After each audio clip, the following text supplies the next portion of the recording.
I still remember the moment I opened that envelope and realized the one thing missing was the only thing I had been waiting for.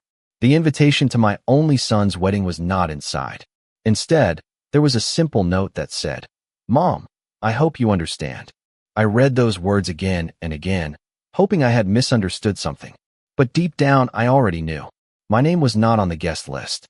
My son, Daniel, was getting married, and his mother was not invited. For most people, a wedding invitation is just a piece of paper. But for a mother, it can represent a lifetime of memories. It can represent the first time you held your child, the years you spent protecting him, and every moment you sacrificed because you wanted him to have a better life. I had imagined Daniel's wedding day for years. I imagined sitting in the front row, watching him promise his future to someone he loved. I imagined seeing his smile, hearing his vows, and knowing that the little boy I raised had become a good man. But now I was standing in my quiet kitchen in my small home in Ohio, holding an empty envelope and trying to understand how I became someone who no longer belonged in my son's biggest moment. Daniel had always been my world. After my husband passed away when Daniel was young, I became both parents to him. I learned how to fix things around the house, how to manage bills, and how to make every holiday feel special even when life was difficult. I never wanted Daniel to feel like he was missing anything. I worked extra hours when I needed to. I saved money for his education. I stayed awake during nights when he was sick. I was there for every important moment. His first day of school, his graduation, his first job. Every milestone I celebrated as if it were my own. So when Daniel met Vanessa, I was happy for him. I wanted my son to find someone who would love him and build a beautiful life with him. At first, Vanessa was kind to me. She smiled during family gatherings and told me she appreciated everything I had done for Daniel. I believed we were building a relationship. I believed she understood that I was not trying to interfere. I only wanted to support them. But over time, small things began to change. Phone calls became shorter. Visits became less frequent. Family dinners became harder to arrange. I told myself it was normal. I told myself that when children grow older, their lives naturally become busy. I did not want to be the mother who complained or made her son feel guilty. Then came the wedding plans. Daniel told me about the venue, the flowers, and all the details they were choosing. I was happy just hearing his excitement. I never expected to be left out. The day before I received that envelope, I called Daniel because I wanted to ask if he needed help with anything. There was a pause before he answered. It was a silence I had never heard from my son before. "Mom," he finally said, "there is something I need to tell you." I knew from his voice that whatever came next would change something between us. He told me Vanessa felt it would be better if I was not at the wedding. He said they wanted a smaller event. He said they wanted to avoid stress. But I could hear the hesitation in his voice. I could hear that these were not only his words. I sat quietly, holding the phone, feeling a sadness I had never experienced before. Then I took a deep breath and said the only thing I could say. "I understand." Daniel sounded surprised. Maybe he expected anger. Maybe he expected me to argue. But I had spent my entire life teaching my son that love should never be forced. I was not going to beg for a place where I was not wanted. After the call ended, I looked at the wedding invitation that was never sent. And for the first time, I wondered if losing my place in my son's wedding meant I was about to discover something much bigger about my place in his life. After that phone call with Daniel, I sat at my kitchen table for a long time without moving. The house was quiet, but my mind was filled with memories. I looked around the room and saw pieces of the life I had built with my son. The small picture frame on the shelf showed Daniel when he was 8 years old, smiling with a missing front tooth after his first baseball game. Another photo showed him graduating from college, standing proudly beside me because I was the only parent there to celebrate that day. Every corner of my home carried a reminder of the years I spent loving him. And yet, somehow, I had become someone who was not welcome at his wedding. I kept asking myself the same question. When did things change between us? I did not want to blame Vanessa immediately. I did not want to become the kind of mother who believed every problem in her son's life came from his wife. I respected that Daniel was building a new family. I understood that his marriage meant his priorities would change. But there was a difference between accepting change and feeling forgotten. Over the next few days, I tried to understand what had happened. I replayed every conversation I had with Daniel and Vanessa. I searched my memory for a moment when I might have crossed a line without realizing it. Had I given too much advice? Had I been too involved? Had I made Vanessa feel like she was not important? Those questions bothered me because I never wanted to be a difficult mother-in-law. I wanted to be supportive. I wanted Daniel to be happy. When Vanessa first entered his life, I made a promise to myself. I promised I would give them space. I promised I would not interfere with their decisions. I wanted her to know that I was not trying to replace anyone. I was simply a mother who loved her son. A week before the wedding, Daniel called again. His voice sounded different. More careful. More distant. "Mom, are you okay?" he asked. I almost laughed because I wondered if he truly wanted to know. "I am okay," I answered. "I am just trying to understand." There was a pause. "Understand what?" he asked. I looked out the window at my backyard, where Daniel used to play when he was little. "Understand how your wedding day became a day where your mother was not supposed to be there." The silence that followed told me more than his words could have. Finally, Daniel said, "Vanessa feels like it is important for us to start our marriage without old family expectations." I listened carefully. I wanted to ask what he meant by old family expectations. I wanted to ask if I was the problem. But I stopped myself, because something inside me realized that this conversation was not going to be solved by defending myself. Sometimes people have already decided how they see you, and no explanation can change that in a single moment. "Daniel," I said, "I hope you have a beautiful wedding." "I truly do." He sounded surprised. "You are not angry." I took a deep breath. "I am hurt. There is a difference." Those words came from my heart. I was not angry because I wanted revenge. I was hurt because I felt like a chapter of my life had been closed without my permission. But I also knew something important. I could not force someone to appreciate what I had given them. I could only decide how I would respond. After we ended the call, I sat quietly and made a decision. I would not call Vanessa. I would not beg Daniel to change his mind. I would not create a scene that would become a memory everyone remembered for the wrong reasons. Instead, I would step back. I would let them have the wedding they wanted. But I also knew I needed to understand one thing. Was this only about a wedding? Or was my son slowly choosing a life where I no longer had a place? That question stayed with me as the wedding day came closer. And somewhere deep inside, I felt that I was about to learn the answer. I thought I had prepared myself for the wedding day, but I discovered that no amount of preparation could completely erase the feeling of being left behind. As the days passed, I tried to focus on my own life. I visited friends, spent time in my garden, and reminded myself that Daniel was an adult who had the right to make his own choices. But a mother's heart does not change simply because her child grows older. There was still a part of me that remembered the little boy who used to hold my hand when he was afraid. There was still a part of me that hoped he would realize how much this decision hurt me. The morning of the wedding arrived, and for the first time in nearly 40 years, I was not preparing for one of Daniel's milestones. I was not choosing an outfit. I was not helping with last-minute details. I was not standing beside him as he began a new chapter of his life. Instead, I made myself a cup of coffee and sat quietly by the window. I watched the neighborhood wake up around me. Families were leaving their homes. Cars were passing by. People were going about their normal Saturday routines. Yet for me, the day felt different. I thought about all the weddings I had attended over the years. Friends' children, relatives, family celebrations. I always believed that when Daniel got married, it would be one of the happiest days of my life. I never imagined I would spend it alone. Around noon, I received a message from Daniel. It was short. "I hope you are doing okay, Mom." I looked at the screen for several minutes before answering. There were so many things I wanted to say. I wanted to ask if he missed me. I wanted to ask if he understood what this day felt like from my side. But instead, I wrote, "I hope you are happy. That is all I have ever wanted for you." After sending the message, I placed my phone on the table and tried not to think about it. But memories kept returning. I remembered Daniel's first day of school. He was nervous, and he kept looking back at me as he walked toward the classroom. I remembered telling him that growing up meant learning to walk forward, even when life felt uncertain. I never imagined that one day I would be the one standing still while he walked away. Later that afternoon, my neighbor, Susan, stopped by. She knew about the wedding and had been one of the few people I trusted enough to share my feelings with. She brought me a small box of cookies and sat with me on the porch. "Eleanor," she said gently, "how are you really doing?"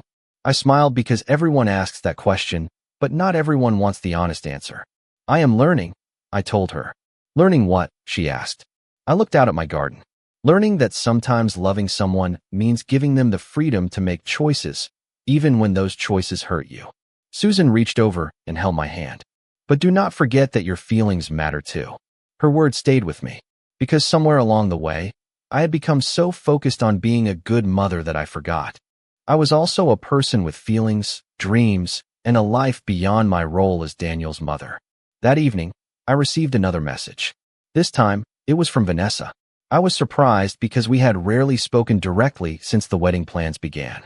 Her message was polite, but something about it felt distant. She thanked me for understanding their decision and said she hoped we could move forward as a family someday. I read those words carefully. Move forward as a family. I wondered what that meant. Did she truly want peace? Or did she simply want me to accept my new place from a distance? I did not know the answer yet. But one thing was becoming clear. This was no longer just about missing a wedding. It was about understanding where I belonged in my son's life. And before I could decide what to do next, I needed to understand what had really been said behind closed doors. After the wedding day passed, I thought the hardest part would be accepting that I was not there. I thought the pain would come from the empty chair, the missing photograph, and the moment when my son started a new chapter without me watching. But I soon realized the hardest part was not the wedding itself. It was the question that remained afterward. Why did Daniel allow this to happen? For years, I believed my relationship with my son was built on trust. I believed that even when his life changed, he would always remember where he came from. But now I was beginning to understand that something had changed between us long before the wedding invitation disappeared. A few days after the ceremony, Daniel came to visit me. I was surprised when I saw his car pull into my driveway. Part of me wanted to rush outside and welcome him like I always had. But another part of me needed to remember that things were different now. I opened the door and smiled. Daniel, I did not expect to see you today. He looked uncomfortable. Not angry. Not distant. Just unsure. Can I come in, Mom? I stepped aside and let him enter. We sat in the living room where he had spent countless afternoons growing up. The same room where he had done homework, watched movies, and talked about his dreams. He looked around and I noticed his expression change. Maybe he was remembering those moments too. I wanted to check on you, he said. I nodded. Thank you. There was a pause. Then he said, I know the wedding situation was difficult. I looked at him carefully. Was it difficult for you too? He lowered his eyes. That small reaction told me more than words could. Mom, I know you think I chose Vanessa over you. I stayed quiet because I wanted to hear what he had to say. But that is not how I see it. I asked gently. Then how do you see it, Daniel? He took a deep breath. I thought I was avoiding conflict. His answer surprised me. Conflict with who? I asked. With Vanessa. With everyone. I thought if I just followed what she wanted, everything would be easier. For the first time, I heard honesty in his voice. Not an excuse. Not a defense. Just an admission. I realized Daniel had not only hurt me. He had also been avoiding difficult conversations. Daniel, I said, a marriage should not require you to erase the people who loved you before it. He nodded slowly. I know that now. Those words were painful because I wondered why he had to learn that after I was already hurt. But I also knew something important. Daniel was not the little boy who needed me to solve every problem anymore. He was a grown man who had to learn from his own choices. During our conversation, he told me more about the weeks before the wedding. Vanessa felt overwhelmed by the planning. She wanted everything to feel perfect. She worried about family disagreements and believed reducing the guest list would make things simpler. Daniel admitted that he allowed her concerns to become his decisions. He thought keeping the peace meant avoiding difficult conversations. But he eventually realized that peace built on silence does not last. I listened carefully. I appreciated his honesty, but I did not pretend everything was fixed. Daniel, I said, I love you. That will never change. But I need you to understand something. Being your mother does not mean I should accept being treated like I do not matter. He nodded. You are right. That moment was different from all our previous conversations. For the first time, Daniel was not trying to explain why it happened. He was trying to understand how it felt. After he left, I sat alone and thought about everything. I felt sadness, but I also felt something I had not felt in a long time. I felt stronger. I realized that my worth was not decided by whether someone invited me somewhere or included me in a moment. My value existed long before that. But there was still one thing I needed to know. If Daniel finally understood my pain, did Vanessa understand it too? Because until then, I had only heard one side of the story. And I knew that to truly understand what happened, I needed to know what was said when I was not in the room.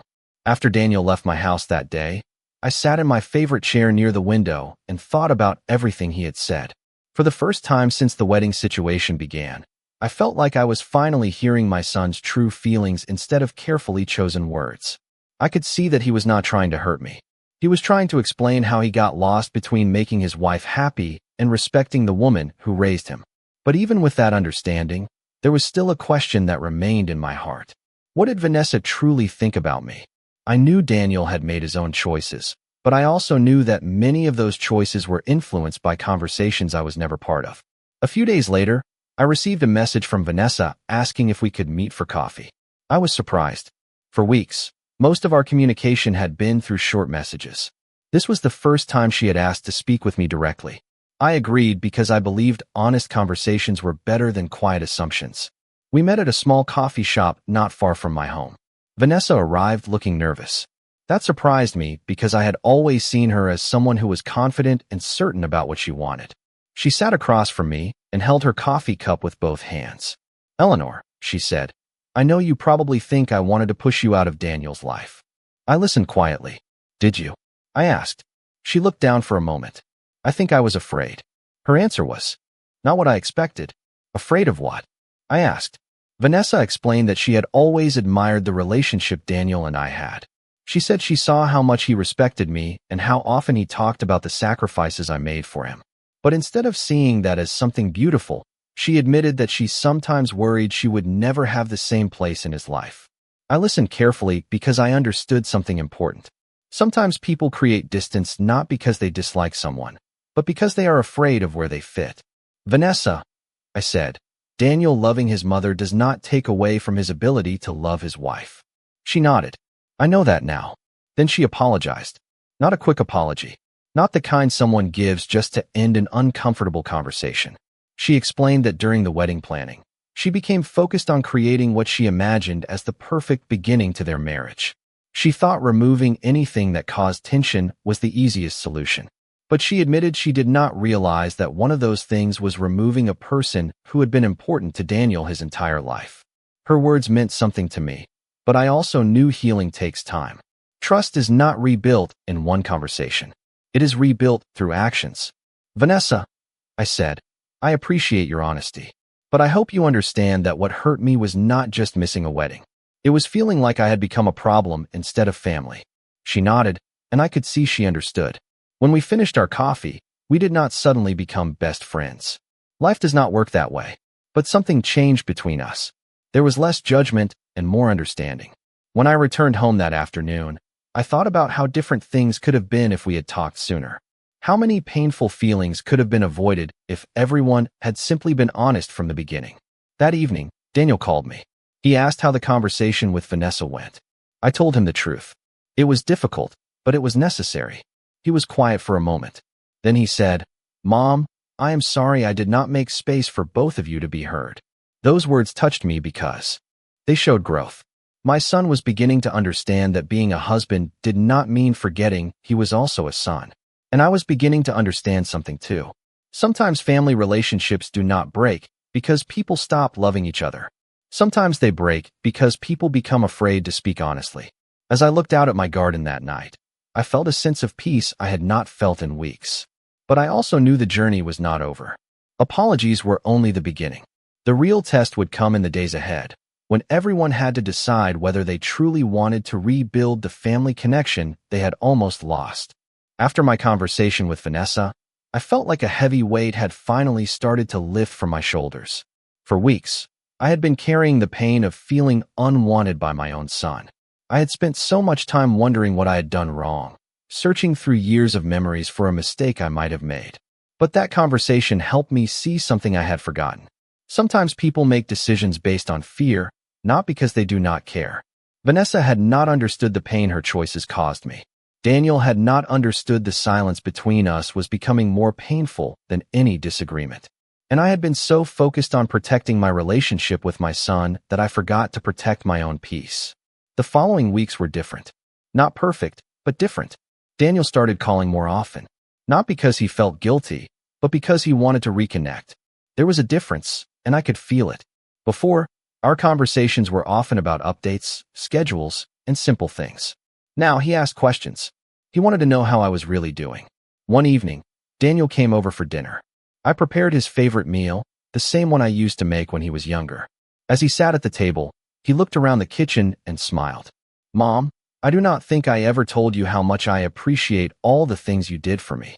I smiled because those words were something every parent hopes to hear, but I also knew appreciation should not only come after someone realizes they almost lost something important. "Daniel," I said, "I never needed to thank you. I just needed to know I mattered." He looked down at his plate. "I know that now." That evening, we talked about many things. Not just the wedding. Not just Vanessa. We talked about the years when it was only the two of us. He told me he remembered more than I realized. He remembered the long days when I worked. He remembered the small sacrifices I made. He remembered how I always found a way to make ordinary moments feel special. Hearing that meant a lot because, for a while, I wondered if all those years had disappeared in his memory. But Daniel also shared something that helped me understand him better. He admitted that when he started planning his future with Vanessa, he became afraid of disappointing her. He wanted to be a good husband, but he confused being supportive with always agreeing. "I thought if I avoided difficult conversations, I was protecting my marriage," he said. "But I was actually creating another problem."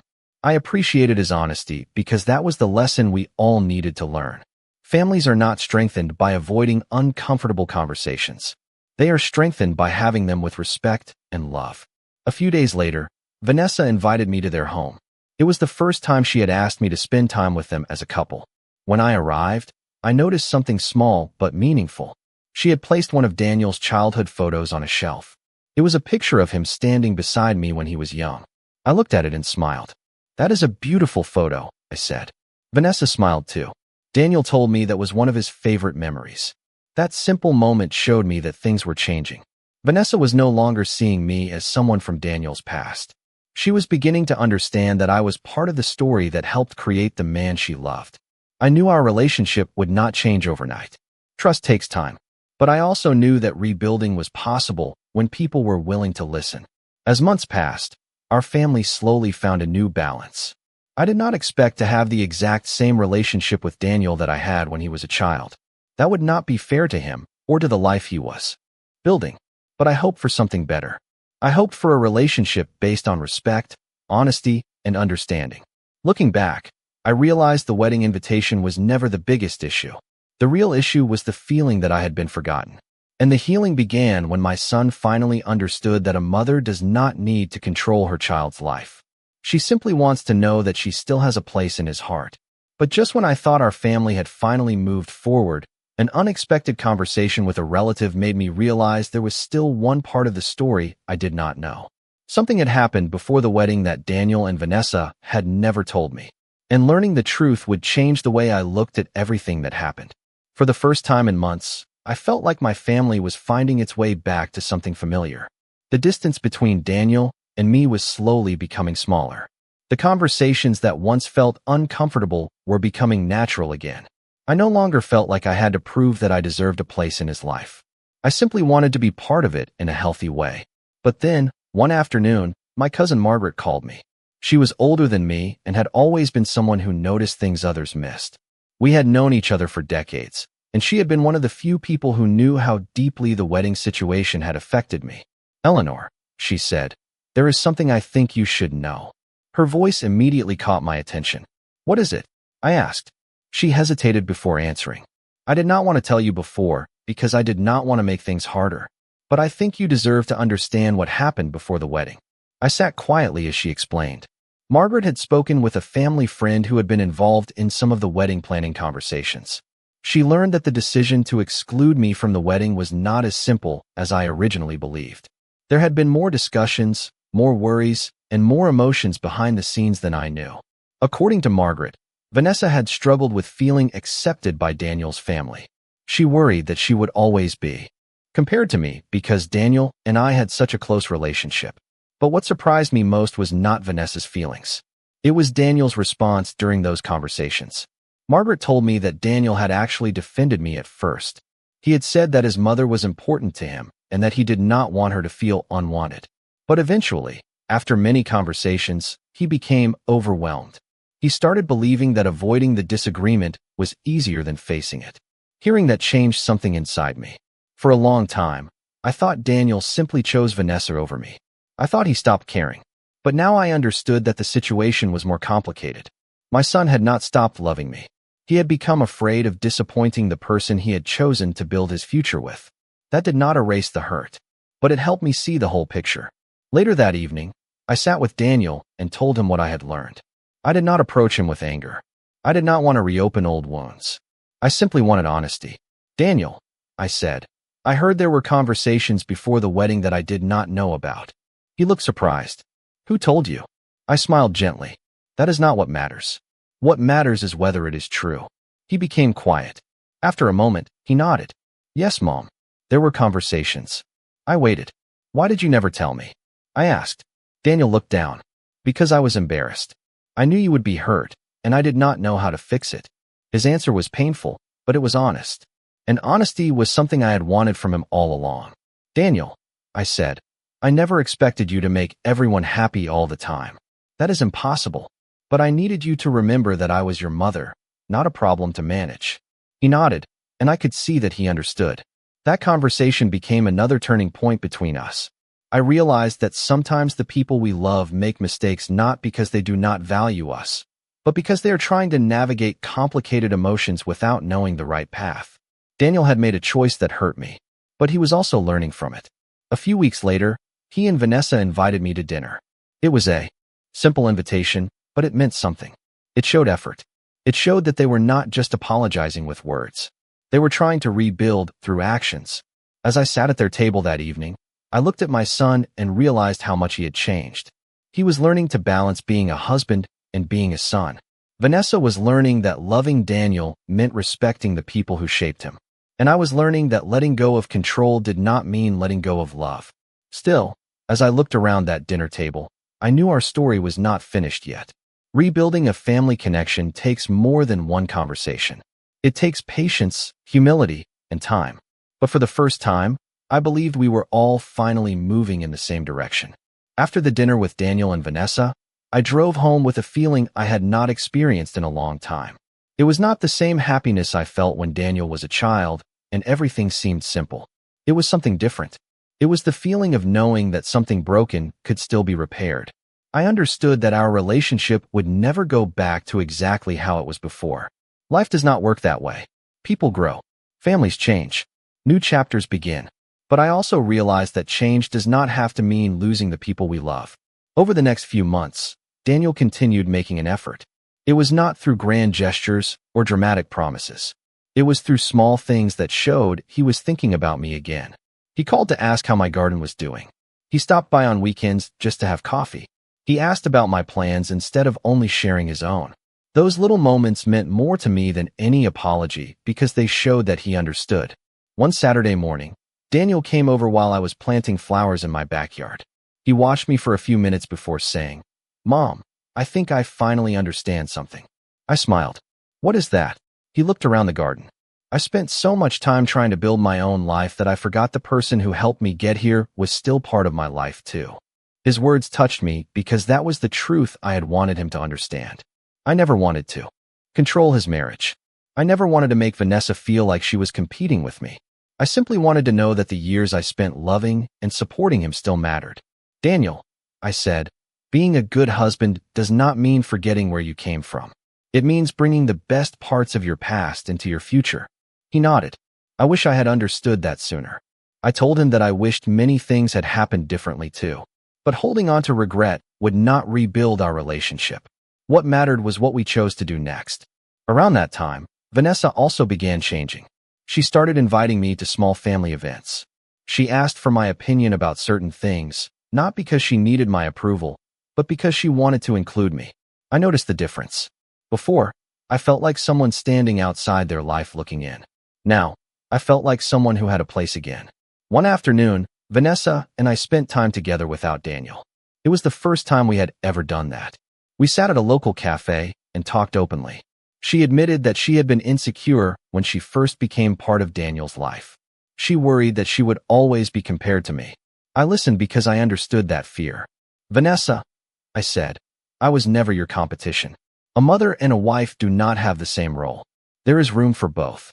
She smiled and said, "I wish I had understood that before." That conversation changed the way I saw her. She was not the person who took my son away. She was a person who made mistakes while trying to find her place. And I had made mistakes too. I had assumed that because Daniel and I were close, our relationship would always stay the same without effort. But every relationship needs care, even the strongest ones. Looking back, I realized the wedding was never truly the thing that hurt me most. The wedding was only the moment when years of small changes became impossible to ignore. The real issue was that we had stopped talking honestly. We had allowed assumptions and fears to speak louder than love. That was the lesson I carried with me. Family is not about never hurting each other. That is impossible. Family is about being willing to understand, apologize, and grow. As another year passed, I found myself sitting at the same kitchen table where I had once held that empty envelope. But this time, the feeling was different. I was not thinking about rejection. I was thinking about how far we had come. I still remembered the pain, but I no longer lived inside it. Daniel had learned that protecting his marriage did not require pushing away his mother. Vanessa had learned that welcoming my presence did not weaken her place in Daniel's life. And I had learned that my worth was never determined by whether someone gave me an invitation. But there was still one final moment that showed me just how much my son had changed. A moment that reminded me why some relationships are worth fighting for, not with anger, but with patience and love. The moment that showed me how much my son had changed happened on a quiet Sunday afternoon. It was not a big event. There were no cameras, no speeches, and no perfect words prepared in advance. It was simply a family moment, and that was exactly why it meant so much. Daniel and Vanessa invited me to their home for dinner. When I arrived, I noticed something different right away. The atmosphere felt comfortable. I did not feel like a guest who needed to be careful. I felt like family again. As we sat together at the table, Daniel looked at me and smiled. "Mom, there is something I want to say." I placed my glass down and listened. I know I cannot change what happened. I know I cannot take back the decision we made. But I want you to know that I understand now. I looked at him quietly. "Understand what?" I asked. Daniel took a moment before answering. That I was so focused on starting my new life that I forgot to honor the people who helped me build the life I already had. Those words meant more to me than he realized. For a long time, I wondered if my son remembered the years before Vanessa. I wondered if he remembered the sacrifices, the challenges, and all the moments when it was just the two of us trying to create a good life. But sitting there, I realized he did remember. He had simply lost sight of it for a while. "Daniel," I said, "I never wanted you to choose between your wife and your mother. That was never what I wanted." He nodded. "I know that now." Vanessa reached across the table and said something that surprised me. "Eleanor, I also understand something now. A family does not become smaller when more people are loved. It becomes bigger." I smiled because that was the lesson we all needed to learn. Love is not a limited amount that disappears when it is shared. There was never a reason for anyone to feel replaced. There was room for everyone if we allowed ourselves to communicate honestly. After dinner, Daniel and I walked outside together. We stood near the garden, looking at the flowers I had planted years earlier. "Mom," he said, "I hope you know that I am sorry." I nodded. "I know." And I meant it. I knew because his actions had changed. An apology is only meaningful when it is followed by something different. Daniel was no longer avoiding difficult conversations. He was no longer allowing fear to make his choices. He was becoming the man I always hoped he would become. Looking back at the day I received that empty envelope, I realized I saw everything through the pain of that moment. I thought I had lost my son. I thought I had been replaced. But the truth was more complicated. I had not lost him. We had simply lost our way for a while. The wedding did not end our relationship. It showed us that our relationship needed attention. It forced us to have conversations we had avoided for too long. It reminded us that even strong families need honesty and care. I still remember the words I said when Daniel told me I was not invited. "I understand." At the time, those words came from a place of sadness. I was trying to accept something that hurt deeply. But now, those same words mean something different. I understand that people can make mistakes and still love each other. I understand that fear can sometimes cause people to make choices they later regret. I understand that forgiveness does not mean forgetting. It means choosing peace while remembering the lessons learned. Today, I still have my own life. I still spend mornings in my garden. I still enjoy quiet moments with friends. I no longer measure my importance by how often I am included in someone else's plans. I know my value. I know the love I gave. And I know that a person's place in a family is not created by an invitation. It is created through years of love, memories, and the bonds that cannot be erased by one painful decision. If there is one thing I learned from everything that happened, it is this. Family is not about never disappointing each other.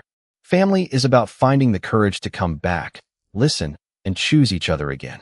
And sometimes, the strongest relationships are not the ones that never break.